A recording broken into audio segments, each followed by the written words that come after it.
22 दिसंबर को महाकुंभ नगर के सेक्टर 20 में श्री महानिर्वाणी अखाड़े के शिविर में ध्वजा पूजन हुआ। रविवार को सुबह संतों ने पहले अखाड़े के इष्ट देव का पूजन किया, फिर धर्म ध्वजा का विधि विधान से पूजन संपन्न किया।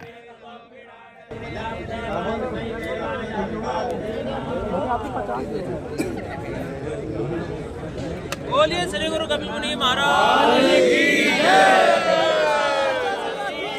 इसके बाद क्रेन की सहायता से 52 हाथ की ऊंची तनी पर धर्म ध्वजा स्थापित की गई।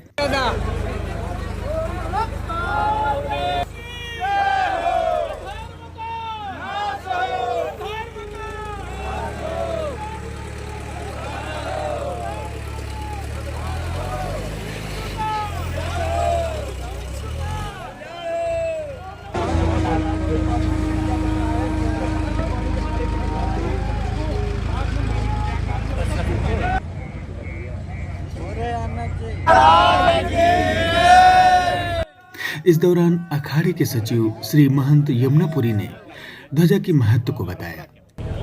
परंपरा ये है, जब भी हम इस पुण्य क्षेत्र में यहाँ प्रयागराज की इस पवित्र भूमि में गंगा यमुना सरस्वती के किनारे पे जहाँ संगम पर महाकुंभ और पूर्ण कुंभ का आयोजन हो रहा है, वहीं पर जब तक यह कुंभ मेले में हम यहाँ रहेंगे तब तक यह धर्म ध्वजा फहराती रहेगी। और आज रस्सियाँ धर्म ध्वजा की जो 4 रस्सियाँ हैं, चारों वेदों की प्रतीक हैं, क्योंकि जब तक ये चारों वेदों का मूल ज्ञान धरती पे मौजूद रहेगा विद्वानों के हृदय और मन मस्तिष्क में, तब तक धर्म ध्वजा भूमंडल पर सनातन धर्म की फहराती रहेगी। और आज से ये धर्म ध्वजा यहाँ हमारी स्थापित हो गई है और आज रस्सियाँ कस दी जाएंगी।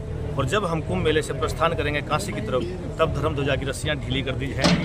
फिर बाबा विश्वनाथ की नगरी में हम पंचकोशी परिक्रमा करेंगे, अंतर्गत परिक्रमा करेंगे। उसके बाद बाबा विश्वनाथ का शिवरात्रि करेंगे। इसकी लंबाई क्या होगी? धर्म ध्वजा के दंड की जो लंबाई है वो है 52 हाथ। तो 52 शक्तिपीठों का प्रतिनिधित्व करती हैं, शक्ति का प्रतीक है ना, धर्म और शक्ति का प्रतीक है। भगवान नारायण और भगवान विष्णु इसके पालक हैं, इसके रक्षक हैं, है ना। तो 52 मड़ियों का प्रतिनिधित्व करते हैं हमारे यहाँ।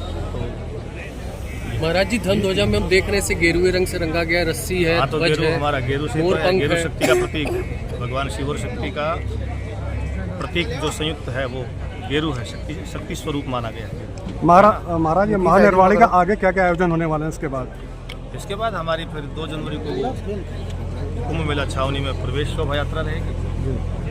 उसके बाद स्नानों की प्रक्रिया रहेगी। उसके बाद फिर भंडारे हैं, लंगर हैं और साधु संतों की जो व्यवस्थाएं हैं, कथाएं हैं, हमारे जितने मंडलेश्वर हैं वहाँ सब कोई अनुष्ठान करेगा महात्मा, कोई कुछ अपने अपने जब तप में लग जाएंगे सब के सब। यही है, क्योंकि अनुष्ठान के लिए आते हैं, निमित्त समुद्र का मंथन है, अमृत यानी कि अध्यात्म।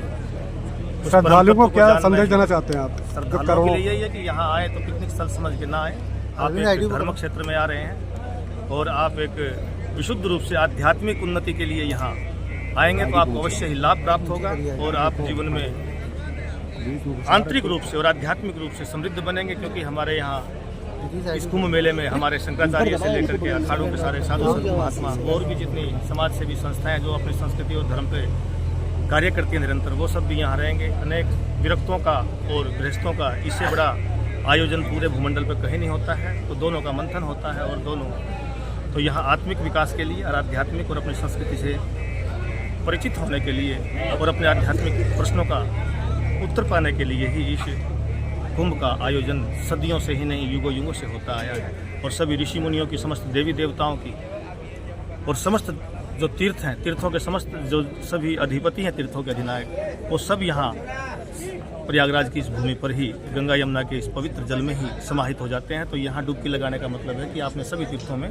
स्नान कर लिया है पूरे भूमंडल में, है ना। तो महंत यमुनापुरी, श्री पंचायती अखाड़ा महानिर्वाणी। जय।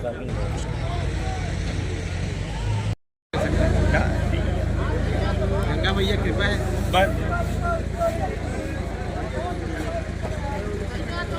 अब जिसको ये है कि हंस के काट ले, जिसको कैसा